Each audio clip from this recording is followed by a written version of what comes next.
भारत गुलाम रहा क्योंकि भारत ने बाहर के जगत को माया कह के इनकार कर दिया। तुम्हारे शंकराचार्य, तुम्हारे आदर के जो बड़े पात्र हैं, वे ही जिम्मेवार हैं। तुम्हारे शास्त्र, जिन्होंने कहा बाहर का जगत तो स्वप्नवत है, उन्होंने ही तुम्हें गुलाम बनाया। अब अगर बाहर का जगत स्वप्नवत है तो गुलाम रहे कि मालिक रहे, क्या फर्क पड़ता है? रात सपने में गरीब रहे कि अमीर रहे, सुबह जाग के तो सब खो जाता है। रात के सपनों का मूल्य ही क्या है? एक बार जब इस देश ने इस मूढ़तापूर्ण बात को अंगीकार कर लिया कि संसार माया है, तो गुलामी की आधारशिला रख दी गई। तो जो संसार को यथार्थ मानते थे, उनसे तुम कैसे जीतते? तुम संसार को झूठ मानते थे, उनकी टक्कर में तुम्हें हारना पड़ा जो संसार को यथार्थ मानते थे, क्योंकि उन्होंने यथार्थ के ढंग से युद्ध किए। और तुम्हारे लिए तो बात सपने की थी, हार हुई कि जीत सब बराबर। हारे तो भी सपना है, जीते तो भी सपना है, और सभी को मिट्टी में मिल जाना है, भिखमंगे को भी और सम्राट को। तुम ऐसी ऐसी अच्छी बातें कहने में कुशल हो गए। तुमने थोथी बातों को ऐसे सुंदर श्रृंगार दिए, तुमने अपनी मूर्खता को ऐसी बातों में ढांका, ऐसा आडंबर पहनाया, उसका तुमने फल भोगा। किसी और ने तुम्हें गुलाम नहीं किया, तुम गुलाम होने को आतुर थे। ये जिम्मेवारी किसी और पर मत छोड़ना, ये जिम्मेवारी तुम्हारी है। और जब तक यह देश जगत को यथार्थ नहीं मानेगा, तब तक इस देश में सौभाग्य का उदय नहीं हो सकता। क्योंकि जो यथार्थ ही न हो जगत, तो विज्ञान कैसे जन्मेगा? और विज्ञान शक्ति है। सपनों का तो क्या विज्ञान बनेगा? कैसी भौतिकी, कैसा रसायन शास्त्र, कैसा गणित? सपनों का तो कोई अस्तित्व ही नहीं है। तो तुम कैसे न्यूटन पैदा करोगे, कैसे एडिसन पैदा करोगे, कैसे आइंस्टीन पैदा करोगे, कैसे रदरफोर्ड पैदा करोगे? अगर जगत माया है तो इन सब की कोई जरूरत नहीं। तुम पैदा करोगे कहीं मुक्तानंद, कहीं अखंडानंद, भोंदुओं की एक जमात, जो उन्हीं बातों को तोतों की तरह तुम्हें दोहराते रहें और तुम्हारी खोपड़ी में वही गोबर भरते रहें सदियों पुराना, और तुम्हें गौमूत्र पिलाते रहें। क्योंकि ये तो पंचामृत है। गोबर मिला लो, गौमूत्र, दूध, घी, दही, पांचों को मिला के गटक जाओ, पंचामृत हो जाता है। और गौ की पूजा करो, क्योंकि वैतरणी जब पार करोगे तो यही गौ माता, इसकी ही पूंछ पकड़ के वैतरणी पार कर पाओगे। सो गौ माता की पूजा करो। संसार माया है ऐसा समझो, हार जीत में कुछ सार नहीं। धन व्यर्थ है। जब धन व्यर्थ है तो पैदा कैसे करोगे? व्यर्थ को कोई पैदा करने में लगता है। तुम्हारी गुलामी के बीज शंकराचार्य के इस वक्तव्य में ब्रह्म सत्य जगन मिथ्या, ये तुम्हारे गुलामी का बीज मंत्र है। जगत मिथ्या है, ब्रह्म सत्य है। तो स्वभावतः जो मिथ्या है उसमें क्या छीना झपटी करनी, जो है ही नहीं उसके लिए क्या लड़ना। आए सिकंदर, आए नादिर शाह, आए चंगेज खान, क्या पड़ी हमें? सपनों को लूट के ले जाएं, ले जाएं। पागल, अज्ञानी, हम तो ज्ञानी अपनी धूनी रमाए बैठे रहेंगे, हम तो अपनी माला पर राम राम जपते रहेंगे, हम तो आंख बंद रखेंगे। ये बाहर के ठीकरे जिनको इकट्ठे करने हो वो कर लें, और फिर तुम कहते हो कि हम सदियों से गरीब रहे। कौन जिम्मेवार है? चंगेज खान नहीं, तैमूर लंग नहीं, नादिर शाह नहीं, सिकंदर नहीं, शंकराचार्य तुम्हारी गुलामी की आधारशिला रख गए। और एक आध शंकराचार्य होते तो ठीक था। सदियों सदियों से उसी तरह के लोग, वही बकवास, आज भी वही बकवास जारी है, और मगन भाव से लोग पी रहे हैं इसी कूड़ा करकट को, इसी को निचोड़ निचोड़ के, इन्हीं शास्त्रों को दोह दो के। अभी भी सत्संग चल रहा है। 20वीं सदी में भी इस देश में अभी अमावस की रात सुबह नहीं हुई। सुबह उस दिन होगी जिस दिन तुम इस सूत्र को स्वीकार करोगे कि जगत भी सत्य है और ब्रह्म भी सत्य है। मैं तुमसे यही कहना चाहता हूं, दोनों सत्य है, और दोनों ही सत्य हो तो ही सत्य हो सकते, एक सत्य नहीं हो सकता, क्योंकि ब्रह्म है भीतर और जगत है बाहर। अगर बाहर का हिस्सा झूठ है तो भीतर का हिस्सा सच नहीं हो सकता। जिस सिक्के का एक पहलू झूठ है, उस सिक्के का दूसरा पहलू सत्य नहीं हो सकता। या तो दोनों पहलू झूठ होंगे या दोनों पहलू सत्य होंगे। जिस मटकी के बाहर का हिस्सा तो झूठ है, क्या तुम सोचते हो उस मटकी के भीतर का हिस्सा सच होगा? बाहर और भीतर एक ही मटकी को बनाते। कबीर ने गुरु की परिभाषा में कहा है कि गुरु शिष्य के साथ वही करता है जो कुम्हार मटकी के साथ करता है। जब कुम्हार मटकी बनाता है तो एक हाथ से भीतर सहारा देता है और एक हाथ से बाहर थपकी देता है, तब कहीं मटकी बनती।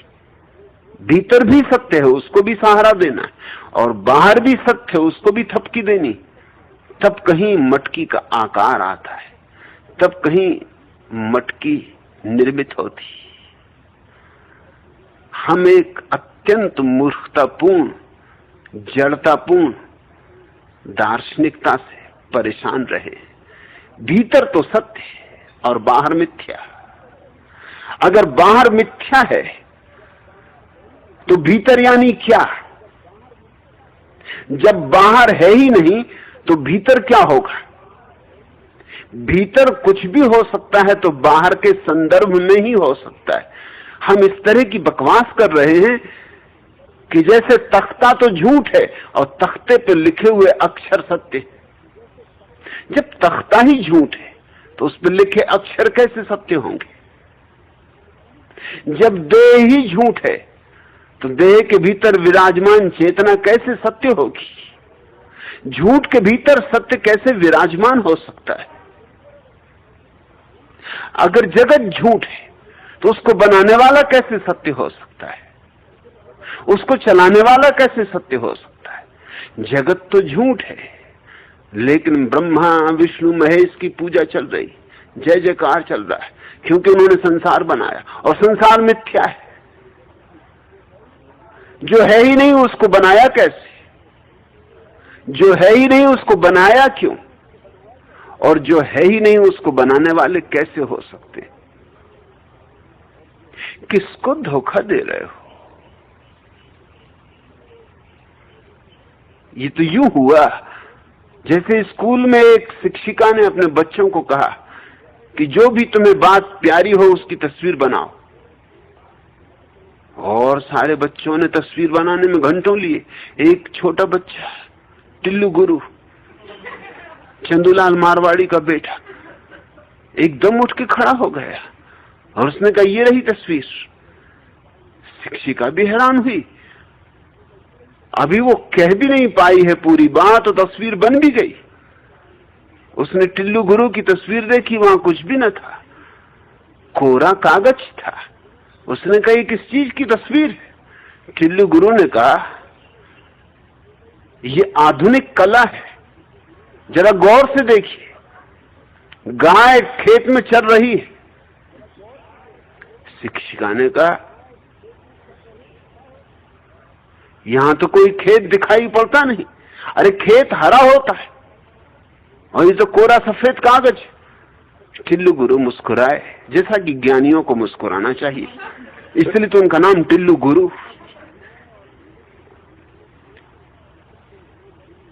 मुस्कुराए और बोले कि भारी घास कहां से होगी, गाय तो घास चर गई।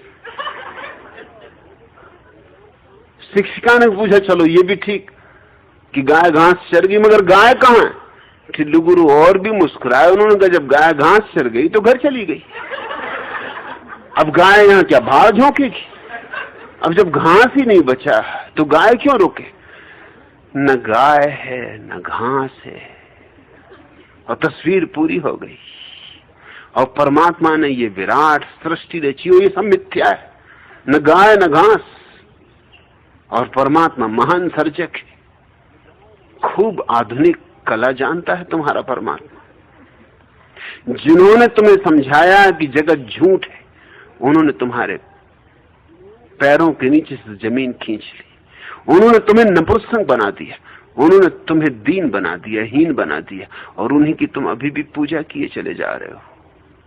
अब भी तुम्हें बोध नहीं आया, होश नहीं आया, अब भी तुम्हें अकल नाम की चीज छू भी नहीं गई।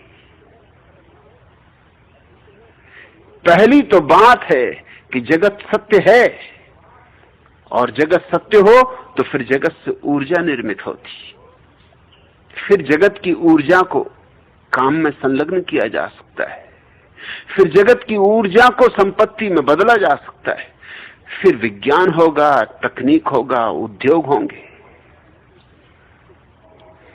पश्चिम अगर समृद्ध हो गया है तो यूं ही नहीं हो गया है। कोई परमात्मा खुश नहीं हो गया कि उसने खुश होकर एकदम छप्पर फाड़ दिया और धन बरस गया। आदमी ने मेहनत की और आदमी मेहनत कर सका क्योंकि पश्चिम कभी इस मूर्खतापूर्ण विचार में नहीं पड़ा कि जगत माया है। बहुत और गलतियां की होंगी पश्चिम ने, लेकिन ये बुनियादी गलती नहीं की कि जगत माया है। और इस बुनियादी गलती के न करने के कारण शक्तिशाली हो सका, और शक्ति में ही आ जाती है संपदा। यहां तो हर एक कोई समझा रहा है कि सुख धन से नहीं पाया जा सकता।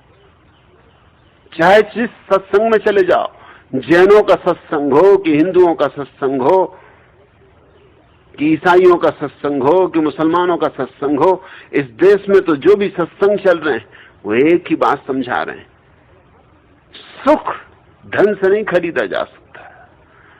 कहा किसने तुमसे कि सुख धन से खरीदा जा सकता है? लेकिन और चीजें खरीदी जा सकती, रोटी खरीदी जा सकती, कपड़े खरीदे जा सकते हैं, छप्पर खरीदा जा सकता है।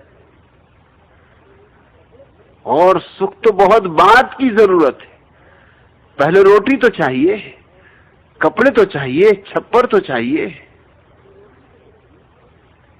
यही ना होंगे तो सुख कैसे होगा?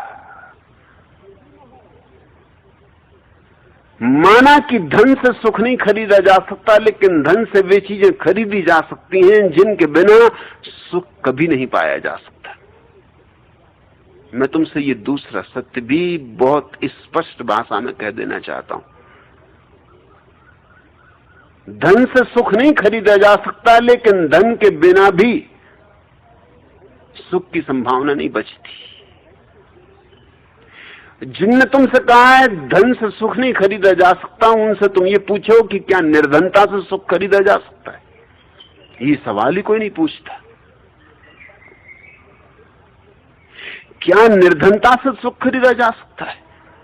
लेकिन यही छिपी हुई तर्क पद्धति है। धन से सुख नहीं खरीदा जा सकता, इसका मतलब है कि निर्धन होने में बिल्कुल मजा है।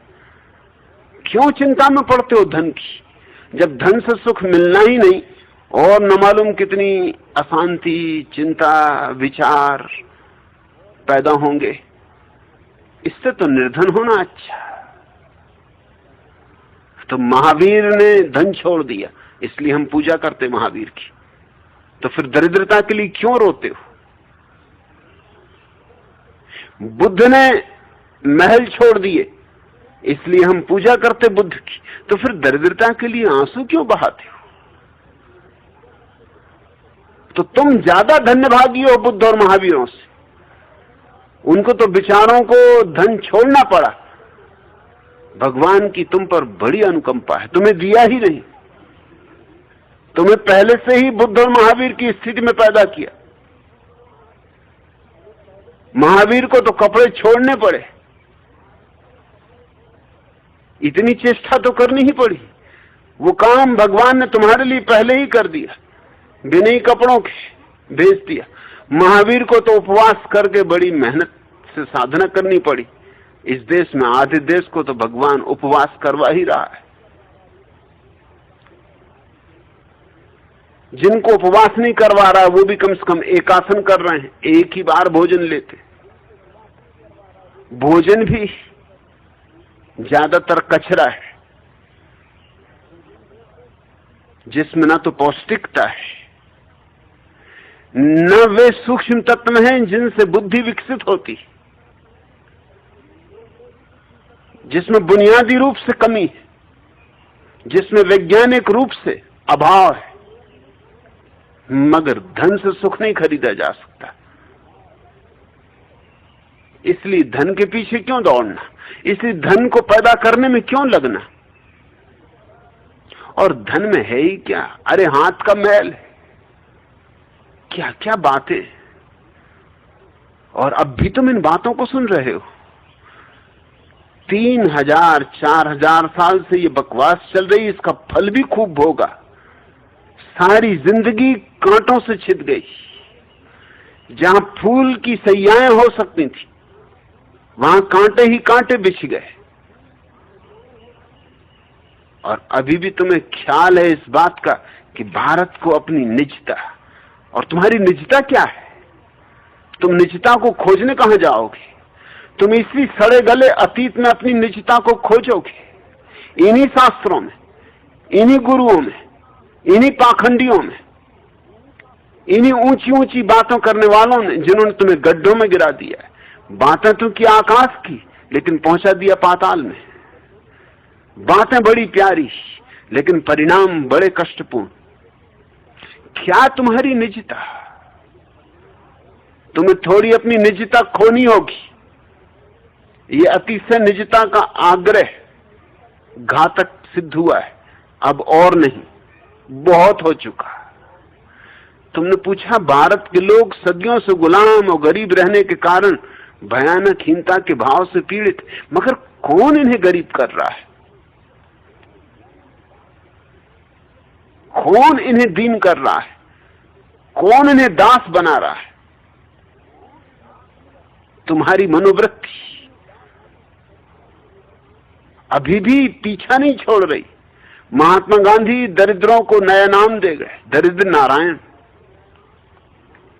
अब जब दरिद्र नारायण हो तो दरिद्र को मिटाना कैसे? कि नारायण को मिटाओगे क्या? नारायण की तो पूजा होती, मंदिर में स्थापित करो गरीब को, पूजा करो इसकी। धन्यभागी है, गरीब है। अछूतों को हरिजन कह गए। हम तो शब्दों में बड़े होशियार हो गए। कहां तो हम हरिजन कहते थे उन लोगों को जिन्होंने परमात्मा को पा लिया, और कहां महात्मा गांधी भंगी चम्हारों को हरिजन कह गए।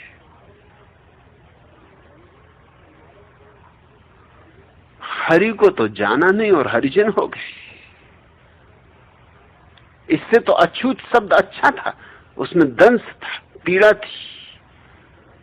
हरिजन शब्द तो बड़ा मिठास भरा हो गया, भीतर जहर, ऊपर थोड़ी सी चाशनी। अब गटक जाओ, अब तो हरिजन होने में बड़ा मजा आ गया।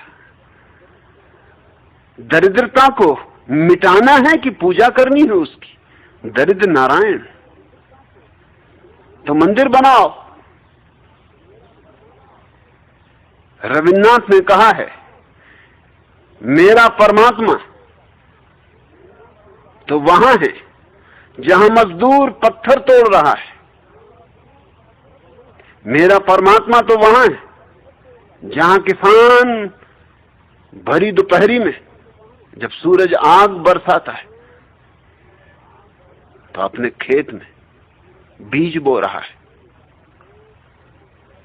तो ठीक है, फिर जितने ज्यादा लोग सड़कों पर बैठ के पत्थर तोड़ें उतने ज्यादा भगवान। फिर जितनी धूप तेज बरसे और जितने लोगों का पसीना बहे, जितने लोगों का खून पसीना बने, उतने ज्यादा भगवान।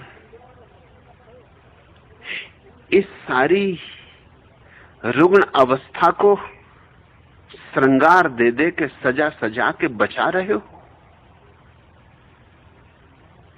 और कौन है जिम्मेवार इसके लिए? जिम्मेवार है तुम्हारा भाग्यवाद। सदियों से तुम्हारे तथाकथित धर्म गुरु और तुम्हारे पावन शास्त्र तुम्हें समझा रहे हैं कि प्रत्येक व्यक्ति जैसा है वो भाग्य से निर्मित है। गरीब है तो भाग्य से, और अमीर है तो भाग्य से। करने को तो कुछ बचता नहीं। भाग्य ही सब कुछ है तो पुरुषार्थ तो मर जाता है। पुरुषार्थ के लिए उपाय नहीं बचता। और संपदा पैदा होती पुरुषार्थ से, भाग्य से नहीं। शक्ति पैदा होती पुरुषार्थ से, भाग्य से नहीं। ये भाग्यवादी देश गरीब और गुलाम ना होता तो क्या होता? मगर अभी भी तुम बैठे हो जोशियों के पास जन्म कुंडली लिए हुए। अभी भी तुम हस्तरेखाविदों को हाथ दिखा रहे हो। और तुम ही नहीं, तुम्हारे तथाकथित नेतागण दिल्ली में जितने ज्योतिषी और तांत्रिक और तरह तरह के चालबाज और बेईमान इकट्ठे हो गए, भारत में कहीं भी नहीं। क्योंकि हर राजनेता को हस्तरेखा पढ़ने वाला, कुंडली का अध्ययन करने वाला, भविष्य बताने वाला कि चुनाव में जीतोगे कि नहीं, कि किस घड़ी, किस पहर में, किस मुहूर्त में जाके नामजदगी का फॉर्म भरो तो जीत निश्चित है। अगर जरा मुहूर्त पल का भूल हो गई, अगर नक्षत्र यहां से वहां हो गए तो हार हो जाएगी। हर राजनेता यज्ञ करवा रहा है कि कहीं उसे कोई हानि ना हो जाए, क्योंकि उसके दुश्मन यज्ञ करवा रहे हैं हानि करवाने के लिए। तांत्रिकों ने अड्डा जमा रखा है दिल्ली में। साधारण जन ही मूढ़ नहीं है, तुम्हारे नेता महामूढ़।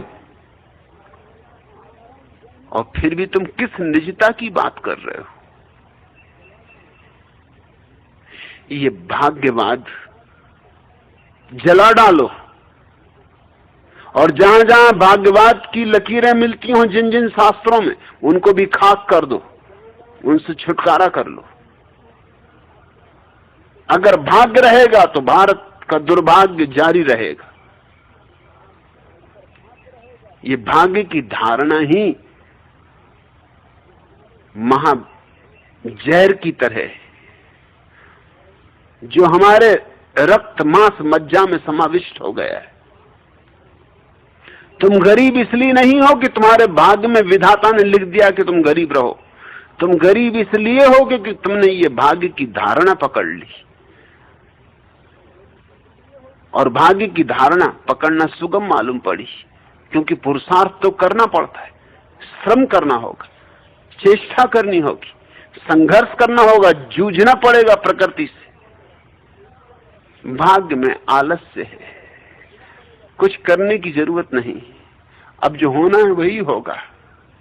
और छोटे मोटे लोग ही भाग्य नहीं सिखा रहे हैं, तुम्हारे तथाकथित बड़े से बड़े लोग भाग्य की ही बकवास कर रहे हैं। कृष्ण ने अर्जुन से कहा कि तू मत डर, युद्ध कर, जिनको मरना है उनके भाग्य में मरना लिखा है, तू थोड़ी मारने वाला है, वो परमात्मा पहले ही मार चुका है, वो तो लिख चुका है इनकी खोपड़ी में कि फला घड़ी मुहूर्त में मरोगे। अगर तू निमित्त ना बनेगा तो कोई और निमित्त बनेगा। ऐसे अर्जुन को राजी कर लिया एक महाहत्या के लिए, जिसमें ऐतिहासिकों का अनुमान है कि अगर हम शास्त्रों की बात को प्रमाण मान लें कि 18 अक्षौणी सेनाएं लड़ी तो करीब करीब 1 अरब से लेकर 1.25 अरब लोग मरे। इन 1.25 अरब लोगों के मारने के लिए कौन जिम्मेवार है? ये धारणा कि जिनको मरना है वो मरेंगे और जिनको मारना है वो मारेंगे, ये सब तो नियति है, इसमें हमारे हाथ में क्या है?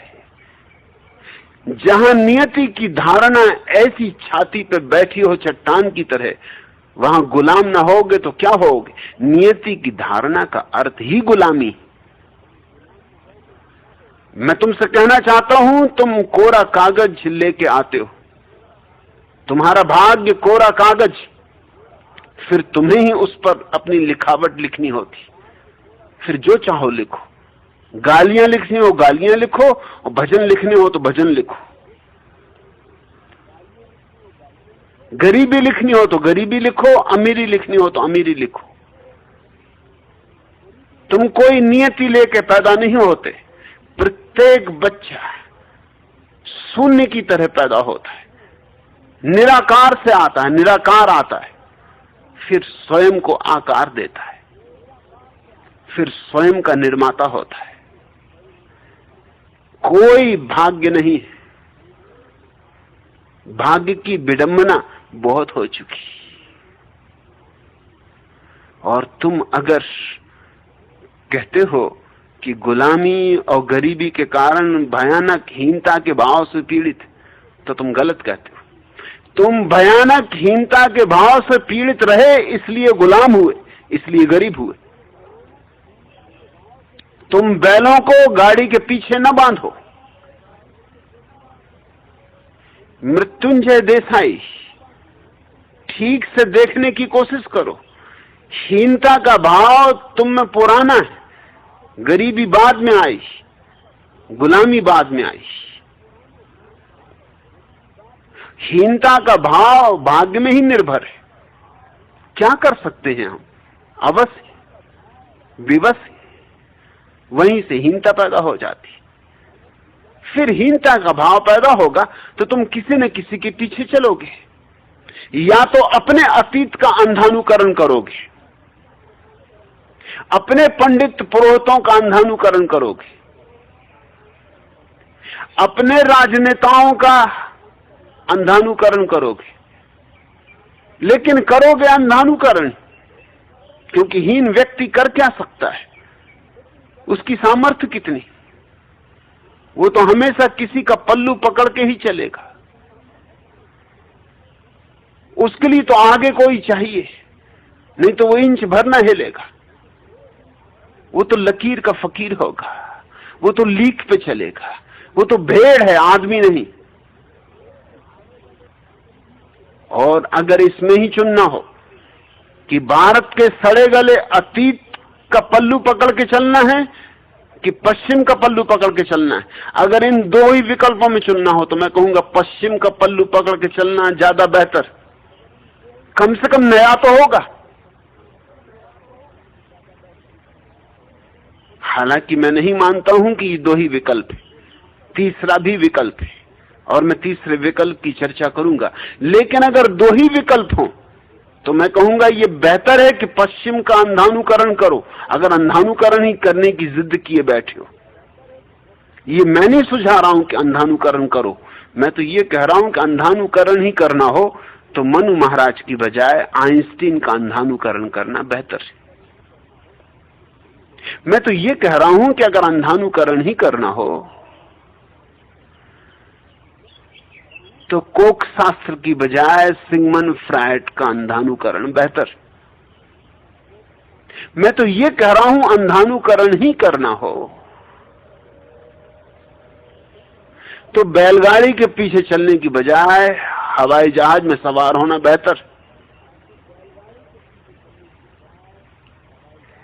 पश्चिम प्रतीक है विज्ञान का, आज पुरुषार्थ का, मनुष्य की गरिमा की घोषणा है। जैसे तुम प्रतीक हो मनुष्य की हीनता के, मनुष्य की दीनता के, ऐसे पश्चिम आज मनुष्य की गरिमा का प्रतीक है, गौरव का प्रतीक है।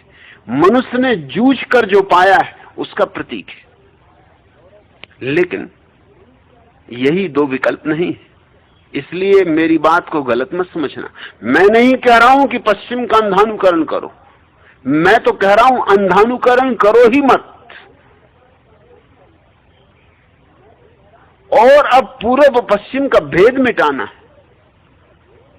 मेरी तो चेष्टा उस दिशा में, पूरब पश्चिम का भेद मिटाना है। ये सारी दुनिया एक है, इसलिए जहां जो सुंदर है उसको चुनो। जब तुम एक सुंदर बगिया बनाते हो तो तुम सुंदर से सुंदर फूल चुनते हो। सारी दुनिया से फूल चुनो, जो फूल जहां सर्वाधिक सुंदर हो वहां से चुनो। ये सारी दुनिया हमारी, ये भेदभाव क्या?